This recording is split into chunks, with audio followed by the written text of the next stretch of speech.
20 mars, 1 Samuel chapitre 5, chapitre 6, chapitre 7. Les Philistins prirent l'arche de Dieu et ils la transportèrent d'Ebenezer à Asdod.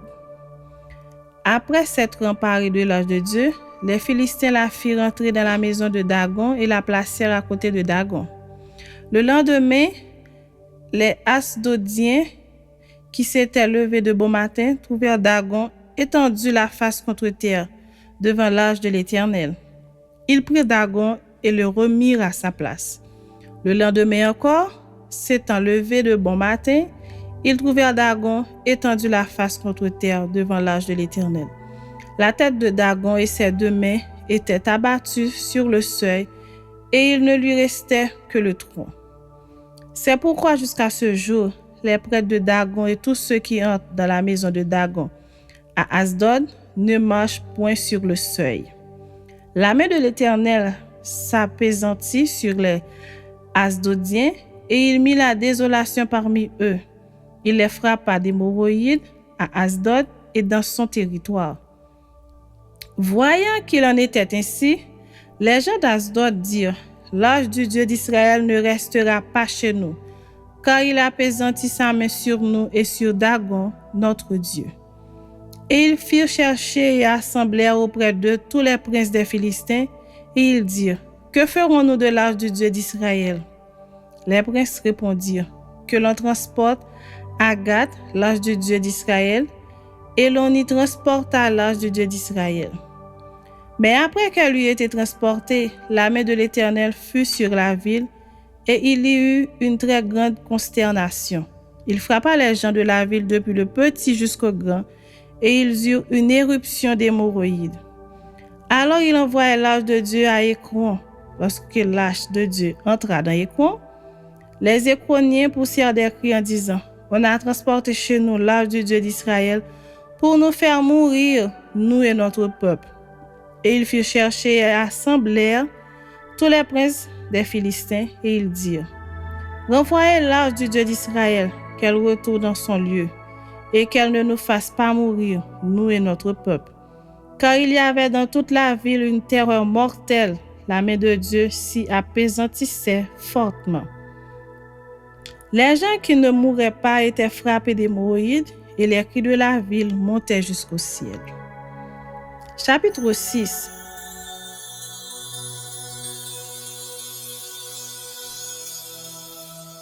L'arche de l'Éternel fut 7 mois dans le pays des Philistins. Et les Philistins appelèrent les prêtres et les devins, et ils dirent: que ferons-nous de l'arche de l'Éternel? Faites-nous connaître de quelle manière nous devons la renvoyer en son lieu. Ils répondirent: si vous renvoyez l'arche du Dieu d'Israël, ne la renvoyez point à vide, mais faites à Dieu un sacrifice de culpabilité, alors vous guérirez, et vous saurez pourquoi sa main ne s'est pas retirée de dessus vous. Les Philistins dirent: quelle offrande lui ferons-nous? Ils répondirent: 5 tumeurs d'or et 5 souris d'or, d'après le nombre des princes des Philistins, car une même plaie a été sur vous tous et sur vos princes. Faites des figures de vos tumeurs et des figures de vos souris qui ravagent le pays, et donnez gloire au Dieu d'Israël. Peut-être cessera-t-il d'apaisantir sa main sur vous, sur vos dieux et sur vos pays.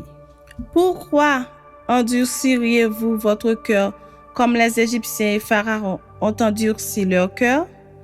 N'exerça-t-il pas ses châtiments sur eux, et ne laissèrent-ils pas alors partir les enfants d'Israël?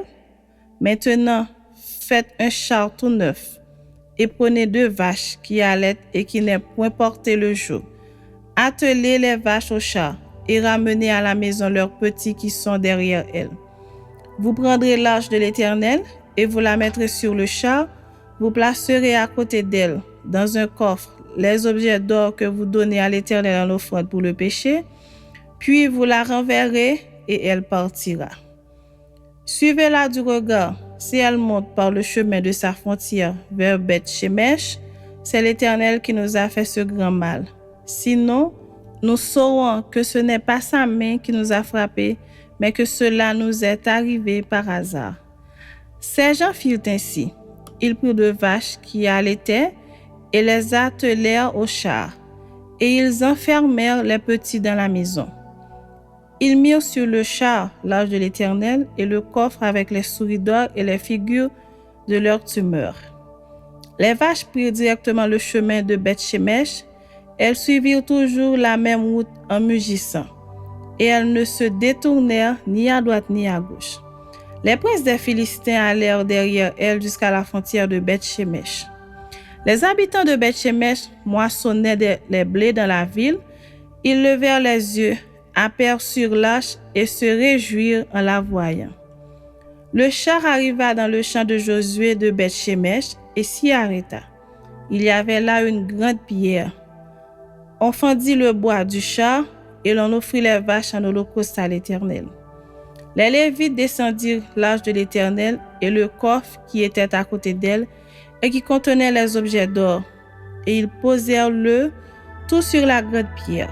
Les gens de Beth-Shemesh offrirent en ce jour des holocaustes et des sacrifices à l'Éternel. Les 5 princes des Philistins, après avoir vu cela, retournèrent à Écron le même jour. Voici les tumeurs d'or que les Philistins donnèrent à l'Éternel en offrande pour le péché: une pour Asdod, une pour Gaza, une pour Ascalon, une pour Gath, une pour Écron. Il y avait aussi des souris d'or selon le nombre de toutes les villes des Philistins, appartenant aux 5 chefs, tant des villes fortifiées que des villages sans murailles. C'est ce qu'atteste la grande pierre sur laquelle on déposa l'arche de l'Éternel et qui est encore aujourd'hui dans le champ de Josué de Beth-Shemesh. L'Éternel frappa les gens de Beth-Shemesh lorsqu'ils regardèrent l'arche de l'Éternel. Il frappa 5070 hommes parmi le peuple. Et le peuple fut dans la désolation parce que l'Éternel l'avait frappé d'une grande plaie. Les gens de Beth-Shemesh dirent: qui peut subsister en présence de l'Éternel, de ce Dieu saint? Et vers qui l'arche doit-elle monter en s'éloignant de nous? Ils envoyèrent des messagers aux habitants de Kirjath-Jearim pour leur dire: les Philistins ont ramené l'arche de l'Éternel, descendez et faites-la monter vers vous. Chapitre 7.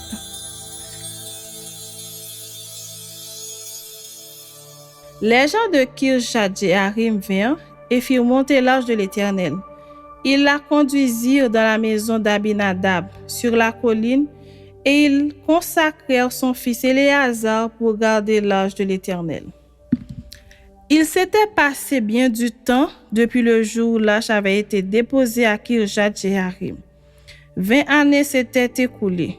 Alors toute la maison d'Israël poussa des gémissements vers l'Éternel. Samuel dit à toute la maison d'Israël: si c'est de tout votre cœur que vous revenez à l'Éternel, ôtez du milieu de vous les dieux étrangers et les Astartés. Dirigez votre cœur vers l'Éternel et servez-le lui seul, et il vous délivrera de la main des Philistins. Et les enfants d'Israël ôtèrent du milieu d'eux les Baal et les Astartés, et ils servirent l'Éternel seul. Samuel dit: assemblez tout Israël à Mitzpah, et je prierai l'Éternel pour vous. Et ils s'assemblèrent à Mitzpah. Ils puisèrent de l'eau et la répandirent devant l'Éternel, et ils jeûnèrent ce jour-là, en disant: nous avons péché contre l'Éternel. Samuel jugea les enfants d'Israël à Mitzpah. Les Philistins apprirent que les enfants d'Israël s'étaient assemblés à Mitzpah, et les princes des Philistins montèrent contre Israël. À cette nouvelle, les enfants d'Israël eurent peur des Philistins. Et ils dirent à Samuel: ne cesse point de crier pour nous à l'Éternel, notre Dieu, afin qu'il nous sauve de la main des Philistins. Samuel prit un agneau de lait et l'offrit tout entier en holocauste à l'Éternel. Il cria à l'Éternel pour Israël, et l'Éternel l'exauça. Pendant que Samuel offrait l'holocauste, les Philistins s'approchèrent pour attaquer Israël.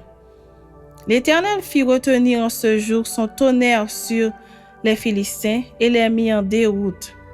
Ils furent battus devant Israël. Les hommes d'Israël sortirent de Mitzpah, poursuivirent les Philistins et les battirent jusqu'au-dessous de Beth-Kar. Samuel prit une pierre qu'il plaça entre Mitzpa et Shen, et il l'appela du nom d'Ébenézer en disant: Jusqu'ici, l'Éternel nous a secourus. Ainsi les Philistins furent humiliés, et ils ne vinrent plus sur le territoire d'Israël. La main de l'Éternel fut contre les Philistins pendant toute la vie de Samuel. Les villes que les Philistins avaient prises sur Israël retournèrent à Israël, depuis Écron jusqu'à Gath, avec leur territoire. Israël les arracha de la main des Philistins. Et il y eut paix en Israël et les Amoréens. Samuel fut juge en Israël pendant toute sa vie. Il allait chaque année faire le tour de Béthel, de Gilgal et de Mitzpa, et il jugeait Israël dans tous ces lieux. Puis il revenait à Rama, où était sa maison. Et là, il jugeait Israël. Et il y bâtit un autel à l'Éternel.